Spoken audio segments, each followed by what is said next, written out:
3 ವರ್ಷದ ಹಿಂದೆಯಷ್ಟೇ ಟೀಚರ್ ನೌಕರಿಯಿಂದ ನಿವೃತ್ತಿಯಾಗಿದ್ದ ಅನ್ನಪೂರ್ಣ ತನ್ನ ಪತಿಯೊಂದಿಗೆ ಸುಖವಾಗಿ ಜೀವನ ಸಾಗಿಸುತ್ತಿದ್ದಳು.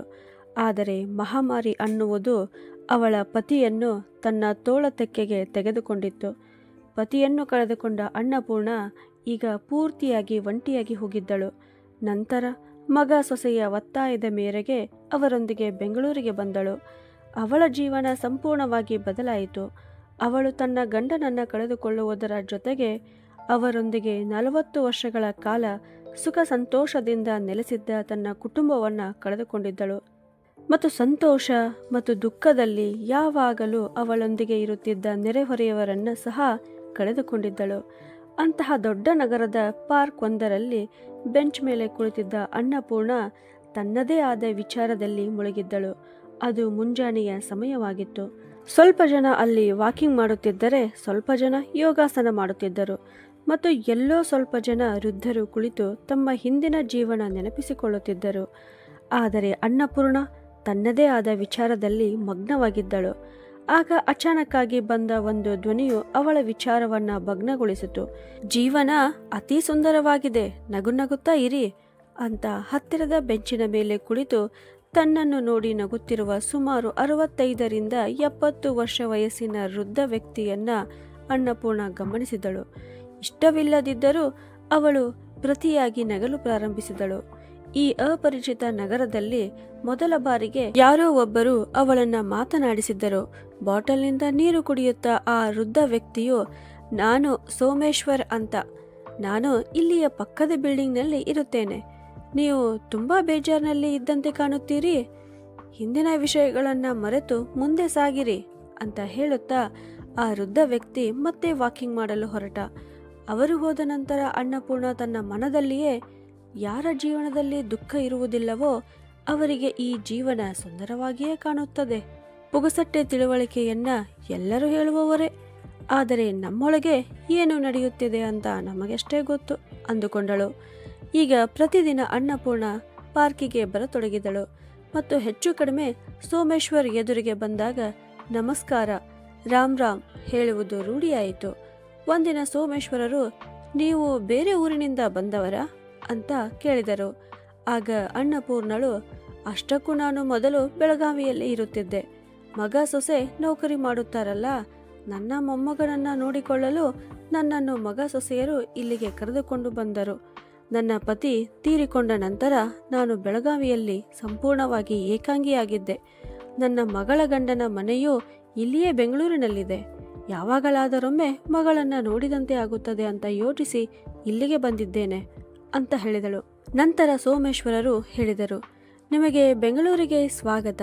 ನಡಿರಿ, ನಿಮ್ಮ ವಯಸ್ಸಿನ ಇತರ ಜನರನ್ನ ನಿಮಗೆ ಪರಿಚಯಿಸುತ್ತೇನೆ. ವಾಸ್ತವವಾಗಿ ಇಲ್ಲಿ ಉದ್ಯಾನವನದಲ್ಲಿ ವೃದ್ಧರ ಗುಂಪೊಂದು ಇದೆ. ಅಲ್ಲಿ ನಾವೆಲ್ಲರೂ ಪರಸ್ಪರ ಸಂತೋಷ ಮತ್ತು ದುಃಖಗಳಲ್ಲಿ ಭಾಗಿಯಾಗುತ್ತೇವೆ. ಸುಖ ಸಂತೋಷವನ್ನ ಹಂಚಿಕೊಳ್ಳುತ್ತೇವೆ. ನಗುತ್ತಾ ಮಾತನಾಡಿಕೊಳ್ಳುತ್ತೇವೆ. ಒಮ್ಮೊಮ್ಮೆ ಭಜನೆ ಮಾಡುತ್ತೇವೆ. ಒಮ್ಮೊಮ್ಮೆ ಹಳೆಯ ಹಾಡುಗಳ ಮೆಲುಕು ಹಾಕುತ್ತೇವೆ. ಒಂದೊಮ್ಮೆ ಯಾರದಾದರೂ ಜನ್ಮದಿನ ಆಚರಿಸಿದರೆ ಇನ್ನೊಮ್ಮೆ ಹಬ್ಬ ಹರಿದಿನಗಳನ್ನು ಆಚರಿಸುತ್ತೇವೆ ಅಂತ ಹೇಳಿದರು. ಅವರ ಮಾತನ್ನ ಕೇಳಿ ಅನ್ನಪೂರ್ಣಳಿಗೆ ಖುಷಿಯಾಯಿತು. ಅವಳು ಆ ಗುಂಪಿನಲ್ಲಿ ಸೇರಿಕೊಳ್ಳುವ ಇಚ್ಛೆಯನ್ನು ವ್ಯಕ್ತಪಡಿಸಿದಳು. ಆಗ ಸೋಮೇಶ್ವರರು ಅವಳನ್ನು ಗುಂಪಿನ ಸದಸ್ಯರನ್ನು ಭೇಟಿ ಮಾಡಿಸಿದರು ಮತ್ತು ಆ ಗುಂಪಿಗೆ ಅನ್ನಪೂರ್ಣಳನ್ನು ಸೇರಿಸಿಕೊಳ್ಳಲಾಯಿತು. ಆ ಗುಂಪಿನ ಹೆಚ್ಚಿನ ಜನರು ತಮ್ಮ ಬಾಳ ಸಂಗಾತಿಯನ್ನ ಕಳೆದುಕೊಂಡಿದ್ದರು. ಯಾರಿಗೋ ಯಾವುದೋ ರೋಗ ಇದ್ದರೆ ಇನ್ಯಾರಿಗೋ ಮತ್ಯಾವುದೋ ಇದ್ದಿತ್ತು. ಆದರೆ ಅಲ್ಲಿನ ಎಲ್ಲ ಜನರ ಸ್ವಚ್ಛ ಮನಸ್ಸು ಮತ್ತು ಅವರಿಗೆ ಜೀವನದ ಬಗ್ಗೆ ಇದ್ದ ಚೈತನ್ಯ ಕಂಡು ಅನ್ನಪೂರ್ಣಳಿಗೆ ವಿಚಿತ್ರವಾಯಿತು.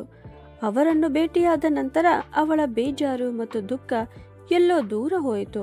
ಪ್ರತಿದಿನ ಮುಂಜಾನೆ ಮತ್ತು ಸಂಜೆ ಅನ್ನಪೂರ್ಣ ಆ ಎಲ್ಲ ಜನರೊಂದಿಗೆ ಸೇರಿಕೊಂಡು ಸಮಯ ಕಳೆಯಲು ಶುರು ಮಾಡಿದಳು. ಅನ್ನಪೂರ್ಣ ಆಗಾಗ್ಗೆ ತನ್ನ ಮಗಳಿಗೆ ಕರೆ ಮಾಡಿ ಉದ್ಯಾನವನಕ್ಕೆ ಭೇಟಿ ನೀಡುವ ವೃದ್ಧರ ಬಗ್ಗೆ ಮಾತನಾಡುತ್ತಿದ್ದಳು. ತನ್ನ ವಯಸ್ಸಿನ ಜನರೊಂದಿಗೆ ತನ್ನ ತಾಯಿಯ ಸಂವಹನದ ಬಗ್ಗೆ ಕೇಳಿ ಅವಳ ಮಗಳು ಸಂತೋಷಪಟ್ಟಳು. ಒಂದು ದಿನ ಉದ್ಯಾನವನಕ್ಕೆ ಭೇಟಿ ನೀಡಿದ ಎಲ್ಲ ವೃದ್ಧ ಸಂದರ್ಶಕರು ತನಗಿಂತ ಹಿರಿಯರು ಎಂದು ಅನ್ನಪೂರ್ಣ ಗಮನಿಸಿದಳು. ಆದರೆ ಅವರೆಲ್ಲರೂ ಚೈತನ್ಯದಿಂದ ಫಿಟ್ ಆಗಿದ್ದರು ಮತ್ತು ಉತ್ತಮವಾಗಿ ನಿರ್ವಹಿಸಲ್ಪಟ್ಟಿದ್ದರು. ಈ ಕಾಲಮಾನಕ್ಕೆ ತಕ್ಕಂತೆ ಅಪ್ಡೇಟ್ ಆಗಿದ್ದರು.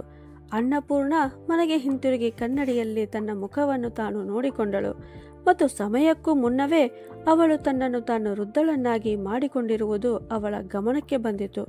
ಹೀಗೆ ಯೋಚಿಸಿದ ಅವಳು ಮಾರ್ಕೆಟ್ನಿಂದ ಹೇರ್ ಕಲರ್ ಖರೀದಿಸಿ ತಂದಳು ಮತ್ತು ತನ್ನ ಬಿಳಿ ಕೂದಲಿಗೆ ಅದನ್ನು ಹಚ್ಚಿಕೊಂಡಳು. ನಂತರ ತನ್ನ ತಿಜೋರಿಯನ್ನ ತೆರೆದು ತನ್ನ ಪತಿ ತನಗೆ ಕೊಡಿಸಿದ್ದ ಎಲ್ಲಕ್ಕಿಂತ ಸುಂದರವಾದ ಸೀರೆಯನ್ನ ತೆಗೆದು ಉಟ್ಟುಕೊಂಡಳು. ನಂತರ ಕನ್ನಡಿಯಲ್ಲಿ ತನ್ನನ್ನು ತಾನು ನೋಡಿಕೊಂಡು ನಗುತ್ತಾ ಇದಲ್ಲವೇ ಮಾತೆಂದರೆ ಅಂದುಕೊಂಡಳು. ಸಂಜೆ ಸಮಯ ಅವಳು ಪಾರ್ಕಿಗೆ ಹೋಗಬೇಕು ಅಂತ ಯಾವಾಗ ತನ್ನ ಕೋಣೆಯಿಂದ ಹೊರಗೆ ಬಂದಳೋ ಅದೇ ಸಮಯದಲ್ಲಿ ಅವಳ ಸೊಸೆಯ ದೃಷ್ಟಿಯು ಅವಳ ಮೇಲೆ ಬಿದ್ದಿತು. ಅನ್ನಪೂರ್ಣಳನ್ನು ನೋಡಿದ ಸೊಸೆಯ ತೆರೆದುಕೊಂಡ ಬಾಯಿಯು ತೆರೆದುಕೊಂಡೇ ಇದ್ದಿತು. ಆಗ ಸೊಸೆಯು ಇದೆಲ್ಲ ಏನು ಅತ್ತೆ ಅಂತ ಕೇಳುತ್ತಾ ಕೂಡಲೇ ಅವಳು ತನ್ನ ಪತಿ ಅಮಿತನನ್ನ ಕರೆದಳು. ರೀ ಬನ್ರಿ ಇಲ್ಲಿ, ಅಷ್ಟಕ್ಕೂ ಅತ್ತೆಗೆ ಏನಾಗಿದೆ ಅಂತ ನೋಡಿ, ಇದೇನು ಶೃಂಗಾರ ಮಾಡಿಕೊಳ್ಳುವ ವಯಸ್ಸ ಇವರದು ಅಂತ ಹೇಳಿದಳು. ಯಾವಾಗ ಅವನು ತನ್ನ ತಾಯಿಯ ಕಡೆಗೆ ನೋಡಿದನೋ ಆಗ ಬಾಯಿ ಮೇಲೆ ಕೈ ಇಟ್ಟುಕೊಂಡು ನಗಲು ಪ್ರಾರಂಭಿಸಿದನು. ಆಗ ಸೊಸೆಯು ಅತ್ತೆ, ನೀವು ಹೀಗೆಲ್ಲ ಶೃಂಗಾರ ಮಾಡಿಕೊಳ್ಳುವ ವಯಸ್ಸಲ್ಲ ನಿಮ್ಮದು, ಅಷ್ಟಕ್ಕೂ ಈಗ ಮಾವನವರು ಬದುಕಿಲ್ಲ ಅಂತ ಹೇಳಿದಳು. ಮಗ ಸೊಸೆಯ ಮಾತುಗಳನ್ನು ಕೇಳಿ ಅನ್ನಪೂರ್ಣಳ ಹೃದಯ ಬಿರಿದಂತೆ ಆಯಿತು ಮತ್ತು ಅವಳು ಸುಮ್ಮನೆ ತನ್ನ ರೂಮಿಗೆ ಹೋಗಿ ಕುಳಿತುಕೊಂಡಳು. ಈಗ ಅವಳಿಗೆ ಪಾರ್ಕಿಗೆ ಹೋಗುವ ಮನಸ್ಸೇ ಆಗಲಿಲ್ಲ. ಅವಳು ತನ್ನ ಮನದಲ್ಲಿ ಯೋಚಿಸಿದಳು, ಒಂದು ವೇಳೆ ನಾನು ಇಂದು ಚೆನ್ನಾಗಿ ತಯಾರಾಗಿದ್ದರೆ ಅಂಥದ್ದೇನು ತಪ್ಪು ಮಾಡಿದಂತೆ ಆಯಿತು. ಇದುವರೆಗೂ ನಾನು ಸೊಸೆಗೆ ಯಾವ ವಿಷಯಕ್ಕೂ ಏನೂ ಅಂದಿಲ್ಲ. ತನ್ನ ಇಷ್ಟದಂತೆ ತೊಡುತ್ತಾಳೆ, ಇಷ್ಟ ಬಂದಂತೆ ತಿನ್ನುತ್ತಾಳೆ, ಯಾರಿಗೂ ಕೇಳದೆ ಹೊರಗೆ ಹೋಗಿ ಬರುತ್ತಾಳೆ. ಇಷ್ಟು ದೊಡ್ಡ ನಗರದಲ್ಲಿ ಜನ ಮಾಡರ್ನ್ ಆಗಿರುತ್ತಾರೆ. ಸೊಸೆ ತನ್ನಿಷ್ಟದಂತೆ ಇರಲಿ, ಸಮಯ ಬದಲಾಗಿದೆ ಅಂತ ನಾನು ಯಾವಾಗಲೂ ಯೋಚಿಸುತ್ತಿದ್ದೆ. ಆದರೆ ಇಂದು ನಾನು ಸ್ವಲ್ಪ ನನ್ನ ಬಗ್ಗೆ ಯೋಚಿಸಿದೆ, ಅದಕ್ಕಾಗಿ ನನ್ನನ್ನು ಈ ರೀತಿ ಅಪಹಾಸ್ಯ ಮಾಡುವುದೇ ಅಂತ ಅವಳ ಕಣ್ಣಂಚಿನಿಂದ ಕಣ್ಣೀರು ಸುರಿಯಲು ಪ್ರಾರಂಭಿಸಿತು. ಅಷ್ಟರಲ್ಲಿ ಅವಳ ಮೊಬೈಲ್ಗೆ ಆ ಗುಂಪಿನ ಸದಸ್ಯರಿಂದ ಫೋನ್ ಬರತೊಡಗಿತು. ಆಗ ಅನ್ನಪೂರ್ಣ ಎದ್ದು ನಿಂತು ತನ್ನಲ್ಲಿಯೇ ತಾನು, ಇಲ್ಲ, ಇದು ನನ್ನ ಜೀವನ, ನನ್ನ ಜೀವನವನ್ನು ನನ್ನಿಷ್ಟದಂತೆ ಬದುಕುತ್ತೇನೆ ಅಂತ ಅಂದುಕೊಂಡಳು. ಅವಳು ಪಾರ್ಕಿಗೆ ಹೋದಳು. ಈಗ ಅನ್ನಪೂರ್ಣ ತನಗೋಸ್ಕರ ಬದುಕುತ್ತಿದ್ದಳು. ಅವಳ ಪಿಂಚಣಿಯಿಂದ ಅವಳಿಗೆ ಒಳ್ಳೆಯ ಮೊತ್ತ ಸಿಗುತ್ತಿತ್ತು. ಇದುವರೆಗೂ ಅವಳು ಅದನ್ನು ತನ್ನ ಮಗ ಸೊಸೆಯ ಕೈಗೆ ಕೊಡುತ್ತಾ ಬಂದಿದ್ದಳು. ಆದರೆ ಈ ತಿಂಗಳು ಅವಳು ತನಗೆ ಬಂದ ಪಿಂಚಣಿ ಹಣವನ್ನ ಪೂರ್ತಿಯಾಗಿ ತನಗಾಗಿಯೇ ಖರ್ಚು ಮಾಡಿಕೊಂಡಳು. ಪಾರ್ಕಿನಲ್ಲಿಯೂ ಸಹ ಅವಳಿಗೆ ತುಂಬಾ ಜನ ಸ್ನೇಹಿತೆಯರಾಗಿದ್ದರು. ಅವರೊಂದಿಗೆ ಮಾರ್ಕೆಟ್ಗೆ ಹೋಗಿ ಅವಳು ತನಗಾಗಿ ತನ್ನಿಷ್ಟದ ಬಟ್ಟೆ ಮತ್ತು ವಸ್ತುಗಳನ್ನು ಖರೀದಿಸಿ ತಂದಳು. ಆದರೆ ಇದೆಲ್ಲವೂ ಸೊಸೆಯನ್ನ ಕಾಡುತ್ತಲೇ ಇತ್ತು ಮತ್ತು ಅವಳು ತನ್ನ ಗಂಡನ ಕಿವಿಯಲ್ಲಿ ಪಿಸಿಗುಟ್ಟಲು ಪ್ರಾರಂಭಿಸುತ್ತಾ, ನೀವು ಅತ್ತೆಯನ್ನ ಏಕೆ ತಡೆಯುತ್ತಿಲ್ಲ? ಅವಳು ತುಂಬಾ ವ್ಯರ್ಥವಾಗಿ ಖರ್ಚು ಮಾಡಲು ಪ್ರಾರಂಭಿಸಿದ್ದಾಳೆ. ನಮ್ಮ ಕೈಗೆ ಒಂದು ಪೈಸೆಯನ್ನು ಕೊಡುತ್ತಿಲ್ಲ. ಅವಳು ಬಂದ ನಂತರ ನಮ್ಮ ಮನೆಯ ಖರ್ಚು ಕೂಡ ಹೆಚ್ಚಾಗಿದೆ ಅಂತ ಹೇಳಿದಳು. ಪತ್ನಿಯ ಮಾತಿಗೆ ಸಹಕರಿಸುತ್ತಾ ಅನ್ನಪೂರ್ಣಳ ಮಗ ಅಮಿತನು ಅವಳ ಹತ್ತಿರ ಬಂದು, ಅಮ್ಮ, ಈ ಬಾರಿ ನೀನು ನಿನ್ನ ಪಿಂಚಣಿ ಹಣವನ್ನು ನಮ್ಮ ಕೈಗೆ ಏಕೆ ಕೊಟ್ಟಿಲ್ಲ ಅಂತ ಕೇಳಿದನು. ಮಗನ ಮಾತನ್ನು ಕೇಳಿದ ಅನ್ನಪೂರ್ಣ ಬೆಚ್ಚಿ ಬಿದ್ದಳು. ಆಗ ಅವಳ ಸೊಸೆ ಅಲ್ಲಿಗೆ ಬಂದು, ಅರೆ ಅತ್ತೆ, ಈ ವಯಸ್ಸಲ್ಲಿ ಇಷ್ಟು ವ್ಯರ್ಥ ಖರ್ಚು ಮಾಡುವುದು ನಿಮಗೆ ಸರಿ ಕಾಣುತ್ತದೆಯೇ?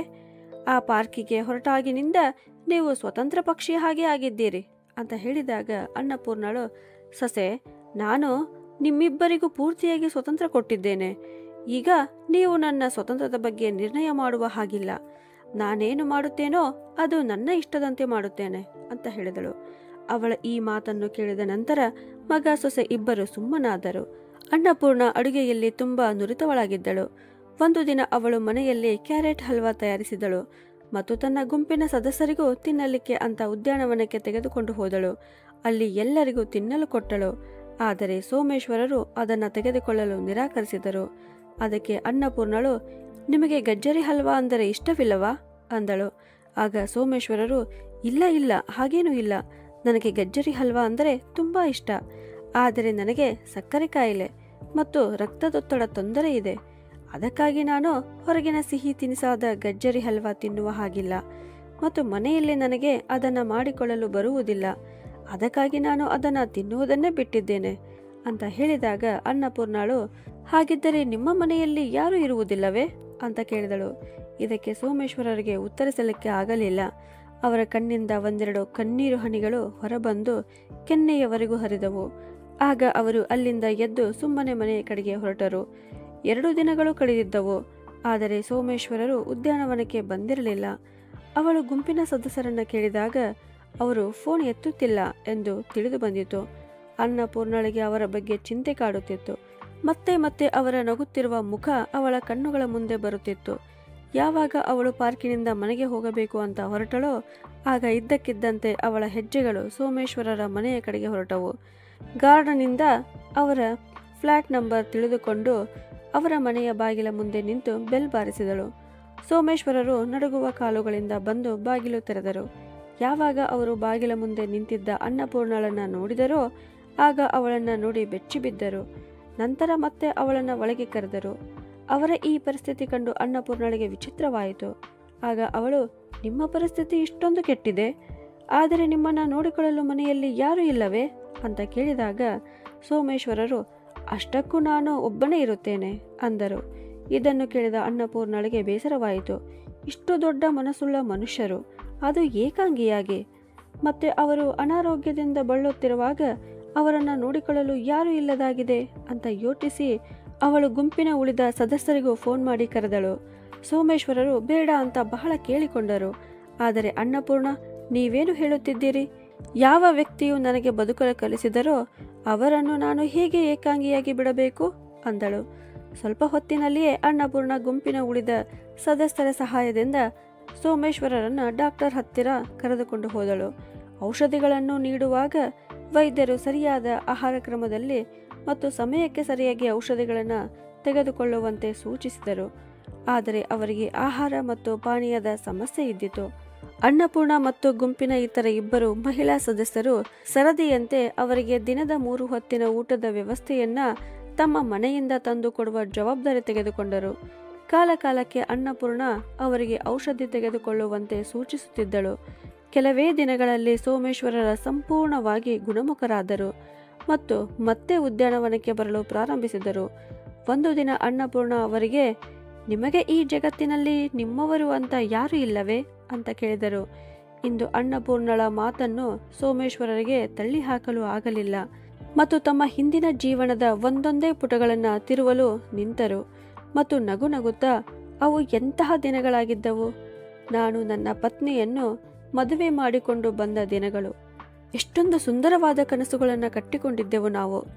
ನಿಮಗೆ ಗೊತ್ತಾ ಅನ್ನಪೂರ್ಣ, ಮದುವೆಯಾಗಿ 10 ವರ್ಷವಾದರೂ ನಮಗೆ ಮಕ್ಕಳೇ ಆಗಿರಲಿಲ್ಲ. ಎಷ್ಟೋ ಕಾಲದವರೆಗೂ ವೈದ್ಯರ ಹತ್ತಿರ ಚಿಕಿತ್ಸೆ ತೆಗೆದುಕೊಂಡ ನಂತರ ನಮಗೆ ಖುಷಿಯ ಸಮಾಚಾರ ದೊರಕಿತು ಮತ್ತು ನಮ್ಮ ಮಗನ ಜನನವಾಯಿತು. ನಮ್ಮ ಸಣ್ಣದಾದ ಕುಟುಂಬದಲ್ಲಿ ನಾವು ತುಂಬ ಖುಷಿಯಿಂದ ಇರುತ್ತಿದ್ದೆವು. ಆದರೆ ಆ ಖುಷಿಯು ದೇವರಿಗೆ ಇಷ್ಟವಾಗಲಿಲ್ಲ ಅಂತ ಕಾಣುತ್ತದೆ.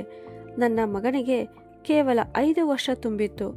ಒಂದು ದಿನ ನನ್ನ ಹೆಂಡತಿಗೆ ಕ್ಯಾನ್ಸರ್ ಇದೆ ಎಂದು ನನಗೆ ತಿಳಿಯಿತು ಮತ್ತು ನನಗೆ ತಿಳಿಯುವ ಹೊತ್ತಿಗೆ ತುಂಬ ತಡವಾಗಿತ್ತು.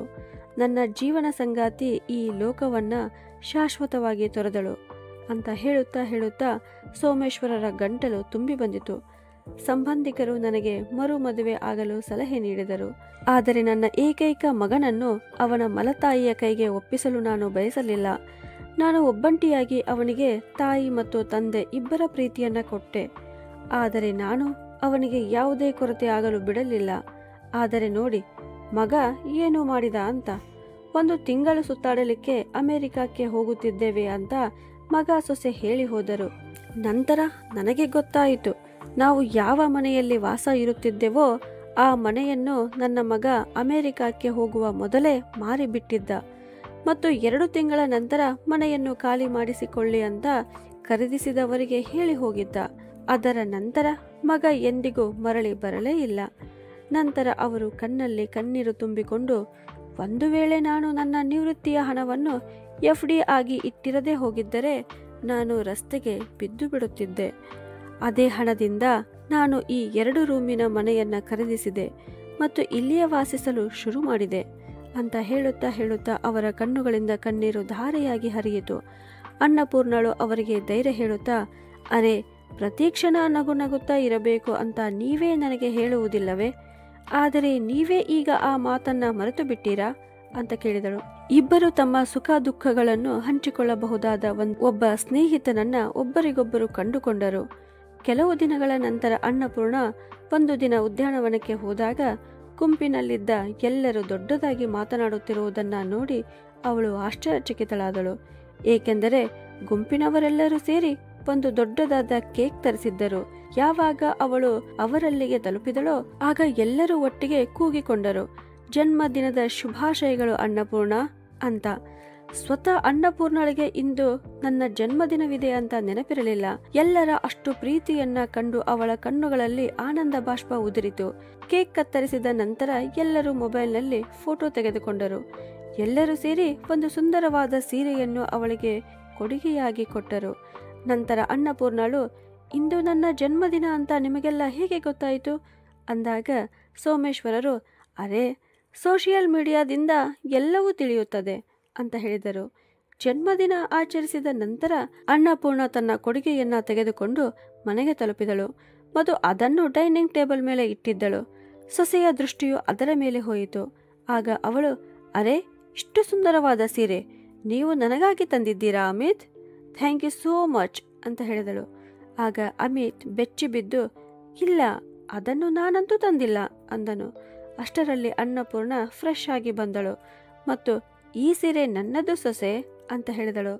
ಆಗ ಸೊಸೆಯು, ಈ ಸೀರೆ ತುಂಬಾ ಸುಂದರವಾಗಿದೆ ಅತ್ತೆ, ಆದರೆ ನೀವು ಇದನ್ನು ಏನು ಮಾಡುತ್ತೀರಿ? ನಾನು ಇದನ್ನ ತೆಗೆದುಕೊಳ್ಳುತ್ತೇನೆ ಹೀಗೆ ಹೇಳುತ್ತಾ ಅವಳು ಸೀರೆಯನ್ನ ತೆಗೆದುಕೊಳ್ಳಲು ಕೈ ಚಾಚಿದಾಗ ಅನ್ನಪೂರ್ಣ ಅದನ್ನ ಎತ್ತಿಕೊಳ್ಳುತ್ತಾ, ಇಲ್ಲ ಸೊಸೆ, ಈ ಸೀರೆಯು ನನಗೆ ತುಂಬಾ ವಿಶೇಷವಾಗಿದೆ ಅಂದಳು.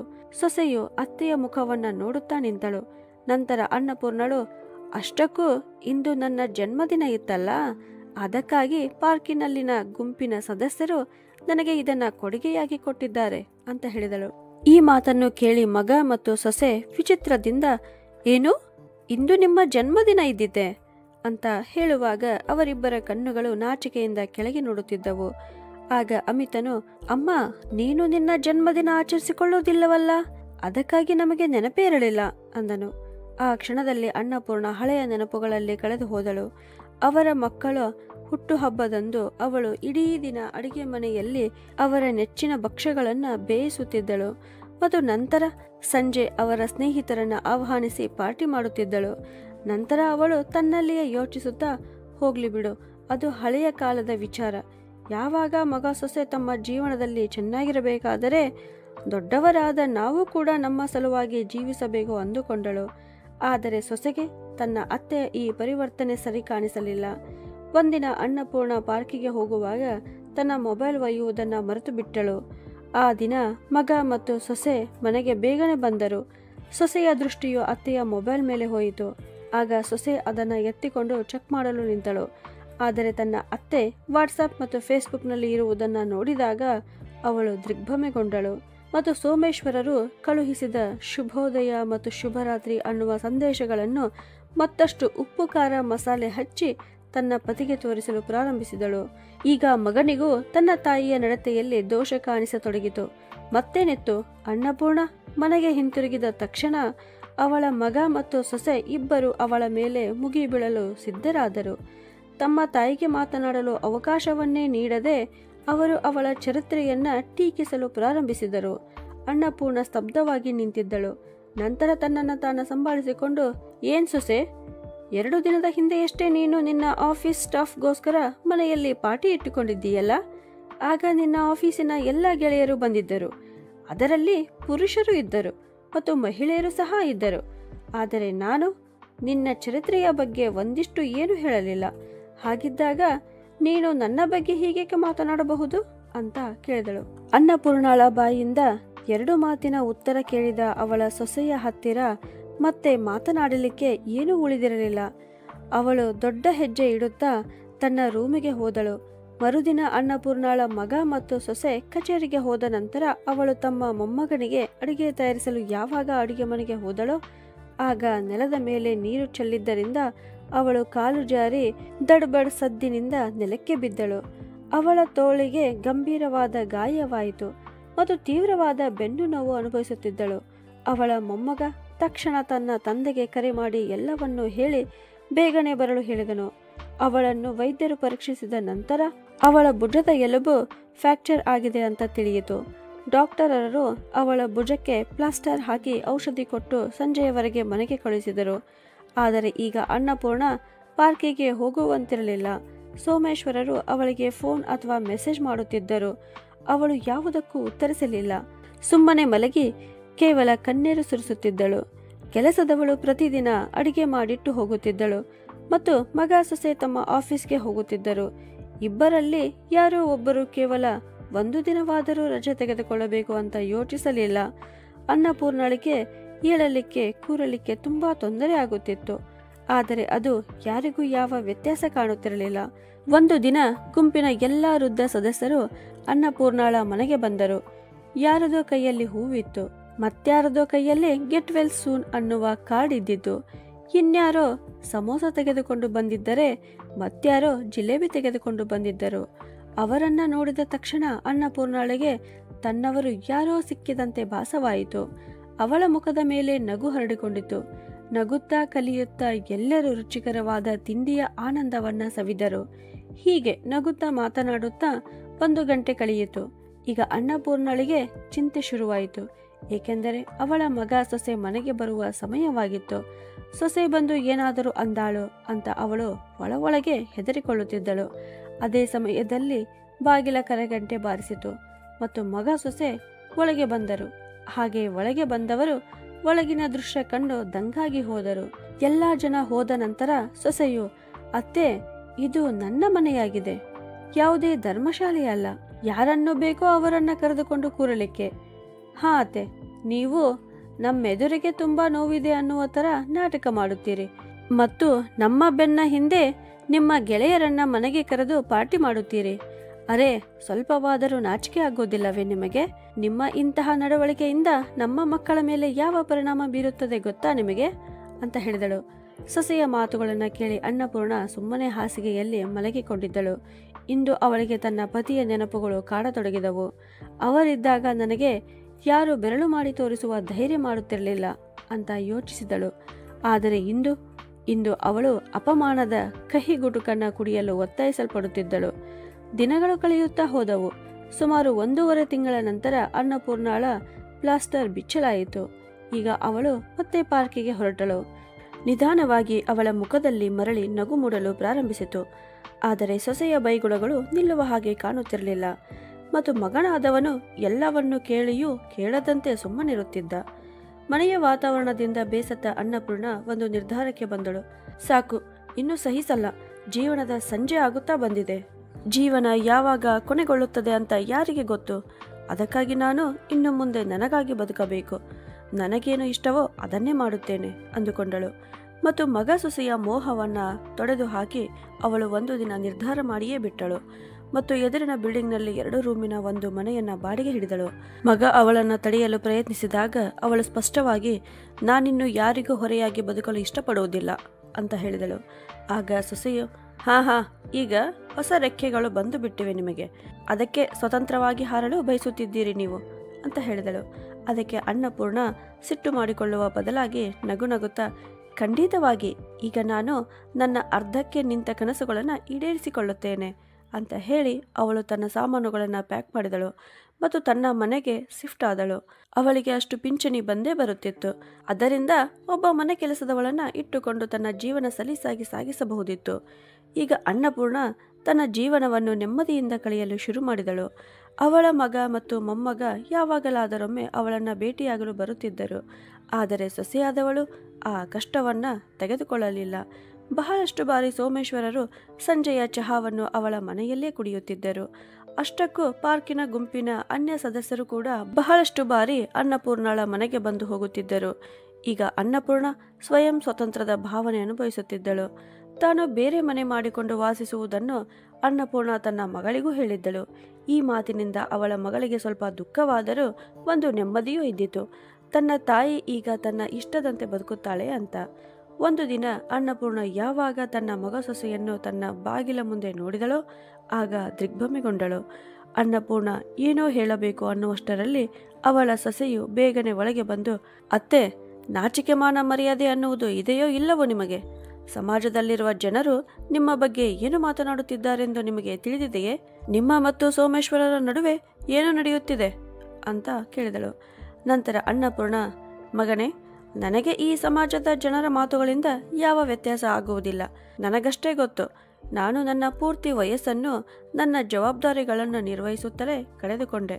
ನನ್ನ ಬಗ್ಗೆ ನಾನು ಯೋಚಿಸುವುದನ್ನೇ ಮರೆತು ಬಿಟ್ಟಿದ್ದೆ. ಉಳಿದ ನನ್ನ ಜೀವನವನ್ನು ಸುಖ ಸಂತೋಷದಿಂದ ಕಳೆಯಲು ಬಯಸುತ್ತೇನೆ. ಇದರಲ್ಲಿ ಯಾರಿಗೂ ಬೇಜಾರು ಮಾಡಿಕೊಳ್ಳುವಂಥದ್ದು ಏನಿದೆ ಅಂತ ನನ್ನ ಅನಿಸಿಕೆ. ಮತ್ತು ಸೋಮೇಶ್ವರರ ವಿಷಯಕ್ಕೆ ಬಂದರೆ, ಅವರು ನನಗೆ ಬದುಕಲು ಕಲಿಸಿದ್ದಾರೆ. ಇಲ್ಲದಿದ್ದರೆ ನಾನು ಪೂರ್ತಿಯಾಗಿ ಅದುರು ಹೋಗಿದ್ದೆ ಅಂತ ಹೇಳಿದಳು. ಆಗ ಅವಳ ಮಗ, ಆದರೆ ಅಮ್ಮ, ನಿನಗೆ ಈ ಜನರ ಬಗ್ಗೆ ಗೊತ್ತಿಲ್ಲ. ಇಂತಹ ಜನ ತಮ್ಮವರು ಅಂತ ತೋರಿಸಿಕೊಳ್ಳುತ್ತಾ ಇನ್ನೊಬ್ಬರನ್ನ ಲೂಟಿ ಮಾಡಿ ಹೋಗುತ್ತಾರೆ ಅಂದನು. ಮಗನೇ, ನಾನು ನನ್ನ ಕೂದಲನ್ನು ಹಾಗೆ ಬಿಸಿಲಿನಲ್ಲಿ ಬಿಳಿ ಮಾಡಿಕೊಂಡಿಲ್ಲ. ಮತ್ತು ಅಷ್ಟಕ್ಕೂ ಒಬ್ಬ ವ್ಯಕ್ತಿಯು ತನ್ನ ಸ್ವಂತ ಜನರಿಂದಲೇ ದೋಚಲ್ಪಟ್ಟಿದ್ದರೆ ಇತರರು ಅವನನ್ನು ಹೇಗೆ ದೋಚಲು ಸಾಧ್ಯ? ಯಾರಾದರೂ ನನ್ನನ್ನು ದೋಚಲು ನೀನು ನನ್ನಲ್ಲಿ ಏನು ಬಿಟ್ಟಿದ್ದೀಯಾ ಅಂತ ಕೇಳಿದಳು. ಅದೇ ಸಮಯದಲ್ಲಿ ಬಾಗಿಲಲ್ಲಿ ನಿಂತಿದ್ದ ಸೋಮೇಶ್ವರರು ಇವೆಲ್ಲ ಮಾತುಗಳನ್ನು ಕೇಳುತ್ತಿದ್ದರು. ಅವರು ಮನೆಯೊಳಗೆ ಬಂದರು ಮತ್ತು ಅವರನ್ನು ನೋಡುತ್ತಲೇ ಅನ್ನಪೂರ್ಣಳ ಮಗ ಸೊಸೆಯ ತೆರೆದ ಬಾಯಿ ತೆರೆದೇ ಇದ್ದಿತು. ಯಾವಾಗ ಅವರು ಎದ್ದು ಹೊರಗೆ ಹೊರಟರೋ ಆಗ ಸೋಮೇಶ್ವರರು, ಮಗನೇ, ನಾಚಿಕೆ ಅನ್ನಪೂರ್ಣ ಅವರಿಗೆ ಅಲ್ಲ, ಬದಲಾಗಿ ನಿಮ್ಮಂಥ ಜನರಿಗೆ ಬರಬೇಕು.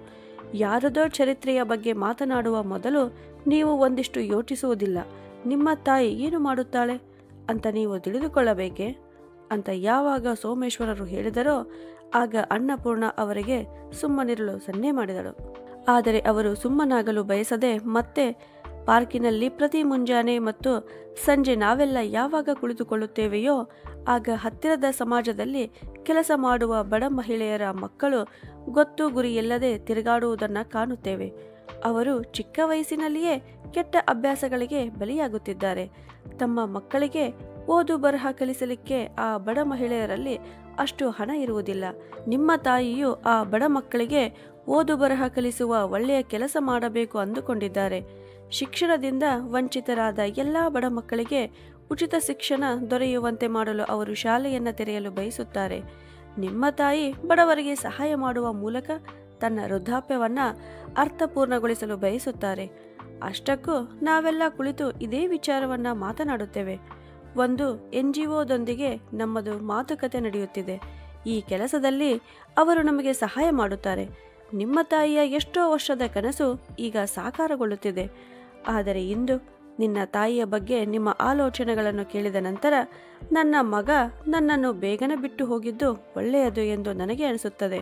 ಒಬ್ಬ ಮಗ ಸೊಸೆ ತಮ್ಮ ತಾಯಿಯ ಬಗ್ಗೆ ಇಂತಹ ಆಲೋಚನೆಗಳನ್ನು ಹೊಂದಿರುವುದು ಆಶ್ಚರ್ಯಕರವಾಗಿದೆ. ನೀವು ನಿಮ್ಮ ಆಫೀಸ್ನಲ್ಲಿ ಯಾರೊಂದಿಗೋ ನಗುತ್ತಾ ಮಾತನಾಡುವುದಿಲ್ಲವೇ? ಯಾವಾಗ ನಿಮ್ಮ ತಾಯಿ ನಿಮಗೆ ಯಾವುದೇ ಅಂಕುಶವನ್ನ ಹಾಕದೇ ಇದ್ದಾಗ ಮತ್ತೆ ನೀವು ಹೇಗೆ ಅಂತ ಕೇಳಿದರು. ಅನ್ನಪೂರ್ಣಾಳ ಮಗ ಸೊಸೆಯ ಹತ್ತಿರ ಈ ಪ್ರಶ್ನೆಗಳಿಗೆ ಉತ್ತರವಿರಲಿಲ್ಲ. ಅವರು ಸುಮ್ಮನೆ ಎದ್ದು ಹೋದರು. ಇಂದು ಸೋಮೇಶ್ವರರು ತುಂಬಾ ಸಿಟ್ಟಿನಲ್ಲಿ ಇದ್ದರು.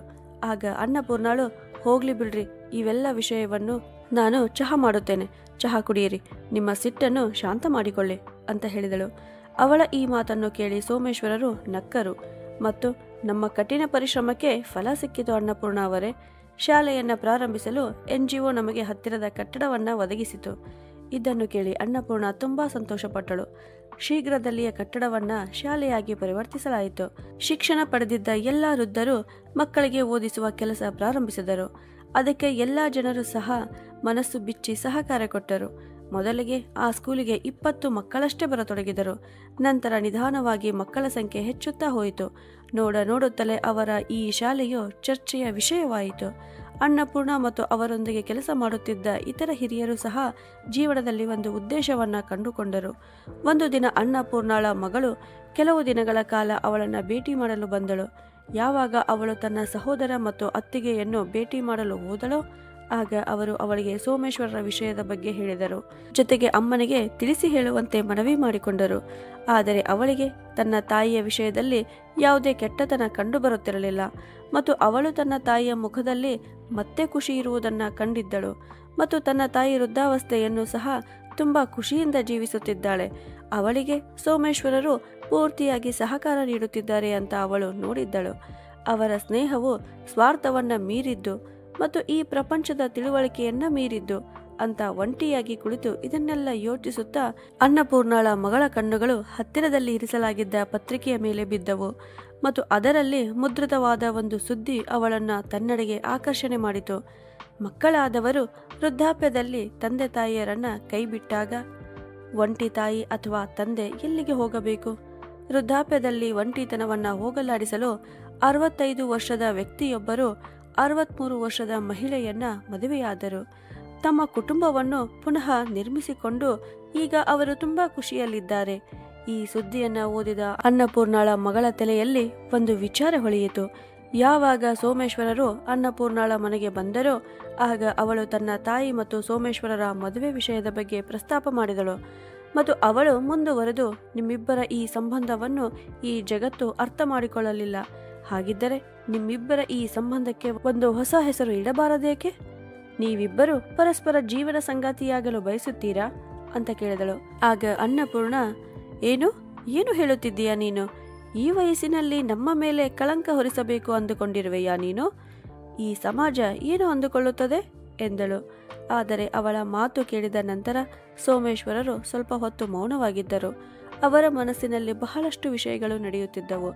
ಅನ್ನಪೂರ್ಣಾಳ ಕೋಪವನ್ನ ನೋಡಿ ಏನನ್ನು ಹೇಳದಿರುವುದೇ ಉತ್ತಮ ಎಂದು ಭಾವಿಸಿ ಅವರು ತಮ್ಮ ಮನೆಗೆ ಮರಳಿದರು.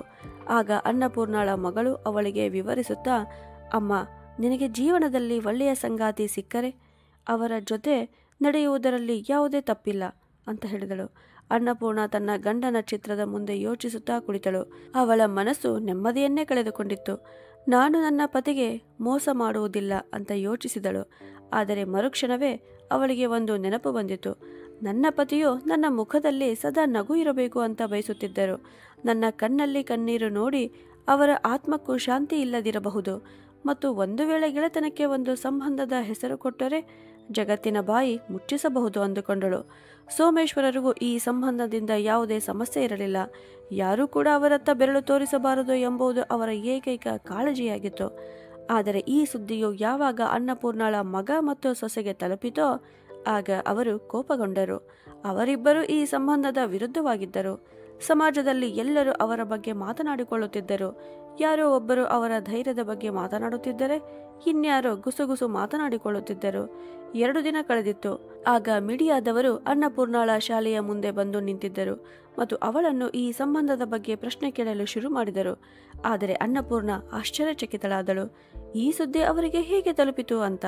ಮತ್ತು ಮತ್ತೊಂದೆಡೆ ಅನ್ನಪೂರ್ಣಾಳ ಸೊಸೆ ಹಿಂದೆ ನಿಂತು ನಗುತ್ತಾ ಯೋಚಿಸುತ್ತಿದ್ದಳು. ಬಂದು ಬಿಟ್ಲು ಧೈರ್ಯ ತೋರಿಸುವವಳು. ಈಗ ಇಡೀ ಜಗತ್ತಿಗೆ ಉತ್ತರಿಸಬೇಕಲ್ಲ, ಈಗ ಗೊತ್ತಾಗುತ್ತದೆ ಅಂತ. ಸುತ್ತಲೂ ಗೋಜು ಗದ್ದಲವಿದ್ದಿತ್ತು. ಇಂದು ನಾನು ಸುಮ್ಮನಿರಬಾರದು ಅಂತ ಅನ್ನಪೂರ್ಣ ಯೋಚಿಸಿದ್ದಳು. ನೀವು ಈ ವಯಸ್ಸಿನಲ್ಲಿ ಸೋಮೇಶ್ವರವರನ್ನ ಮದುವೆಯಾಗಲು ಹೊರಟಿದ್ದೀರಿ, ಇದು ನಿಜವೇ?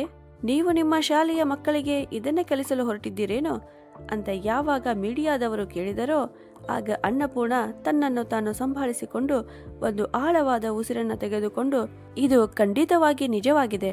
ನಾವಿಬ್ಬರು ಮದುವೆ ಮಾಡಿಕೊಳ್ಳಲು ನಿಶ್ಚಯಿಸಿದ್ದೇವೆ. ಆದರೆ ಅದಕ್ಕೆ ಕಾರಣೀಕರ್ತರು ಯಾರು? ಈ ಸಮಾಜ. ಆದರೆ ನಮ್ಮ ಈ ಮದುವೆಯ ಉದ್ದೇಶ ಕೇವಲ ಒಂಟಿತನವನ್ನ ದೂರು ಮಾಡಿಕೊಳ್ಳಲಿಕ್ಕೆ. ಅದು ಕೂಡ ಇಂದಿನ ಪೀಳಿಗೆ ನಮಗೆ ನೀಡಿರುವ ಒಂಟಿತನ. ಅರೆ, ನಾವು ಮರದ ಒಣಗಿದ ಎಲೆಗಳಿದ್ದಂತೆ. ಅವು ಯಾವಾಗ ಬೀಳುತ್ತವೆ ಎಂದು ಯಾರಿಗೂ ತಿಳಿದಿರುವುದಿಲ್ಲ. ಆದರೆ ಮರದೊಂದಿಗೆ ಸಂಪರ್ಕ ಇರುವವರೆಗೂ ನಮಗೂ ಕೂಡ ನೀರು ಮತ್ತು ಗೊಬ್ಬರದ ಅವಶ್ಯಕತೆ ಇರುತ್ತದೆ. ನಾವು ಕೂಡ ಇತರರೊಂದಿಗೆ ನಗುನಗುತ್ತಾ ಮಾತನಾಡುವುದನ್ನು ಸಹ ಆನಂದಿಸುತ್ತೇವೆ. ನಾವು ಪರಸ್ಪರ ಸಂತೋಷ ಮತ್ತು ದುಃಖಗಳನ್ನು ಹಂಚಿಕೊಂಡರೆ, ನಗುನಗುತ್ತಾ ಮಾತನಾಡಿದರೆ ಆಗ ಇದು ಕೂಡ ಸಮಾಜದ ಕಣ್ಣಿಗೆ ಸರಿ ಕಾಣುವುದಿಲ್ಲ ಅಂತ ಹೇಳುತ್ತಿದ್ದಳು. ಆಗ ಸೋಮೇಶ್ವರರು ಅಲ್ಲಿಗೆ ಬಂದು ಅನ್ನಪೂರ್ಣಾಳ ಕೈಯನ್ನು ಹಿಡಿದುಕೊಂಡು, ಮದುವೆಯಾಗುವ ನಿರ್ಣಯವನ್ನು ನಾವು ಏಕೆ ತೆಗೆದುಕೊಂಡೆವು ಅಂದರೆ, ನಮ್ಮ ಈ ಸಂಬಂಧ ಸಮಾಜದ ಮುಂದೆ ಮುದ್ರೆಯೊತ್ತಬೇಕು ಮತ್ತು ನಮ್ಮ ನಗು ಮತ್ತು ಮಾತುಗಳಿಂದ ಯಾರದು ಮನ ನೊಂದುಕೊಳ್ಳಬಾರದು. ಯಾರಿಗಾದರೂ ಇನ್ನು ಮನಸ್ಸಿನಲ್ಲಿ ಯಾವುದೇ ಪ್ರಶ್ನೆಗಳಿದ್ದರೆ ದಯವಿಟ್ಟು ಕೇಳಿ ಅಂತ ಹೇಳಿದರು. ಆಗ ಜನಸಮೂಹದಿಂದ ಚಪ್ಪಾಳೆ ಮೊಳಗಿತು. ಈ ಚಪ್ಪಾಳೆಯನ್ನ ಸೋಮೇಶ್ವರರು ಮತ್ತು ಅನ್ನಪೂರ್ಣಾಳ ವೃದ್ಧ ಸ್ನೇಹಿತರು ಹೊಡೆಯುತ್ತಿದ್ದರು. ನೋಡುತ್ತಲೇ ಪೂರ್ತಿ ಶಾಲೆಯು ಚಪ್ಪಾಳೆಯ ಪ್ರತಿಧ್ವನಿಯಿಂದ ಮೊಳಗಿತು. ಎಲ್ಲರೂ ಅವರ ಧೈರ್ಯವನ್ನ ಹೊಗಳುತ್ತಿದ್ದರು. ಹಾಗಿದ್ದರೆ ಸ್ನೇಹಿತರೆ, ಅನ್ನಪೂರ್ಣ ಮತ್ತು ಸೋಮೇಶ್ವರರು ವೃದ್ಧಾವಸ್ಥೆಯಲ್ಲಿ ಮದುವೆಯಾಗಲು ಹೊರಟಿದ್ದು ನಿಮಗೆ ಇಷ್ಟವಾದರೆ ಕಮೆಂಟ್ ಮಾಡಿ ತಿಳಿಸಿ. ಕತೆ ಇಷ್ಟವಾದರೆ ಕತೆಗೊಂದು ಲೈಕ್ ಕೊಡಿ. ಹಾಗೂ ಇದೇ ಥರ ಕತೆಗಳನ್ನು ನೋಡಲು ನಮ್ಮ ಚಾನಲನ್ನು ಸಬ್ಸ್ಕ್ರೈಬ್ ಮಾಡಿ. ಧನ್ಯವಾದಗಳು.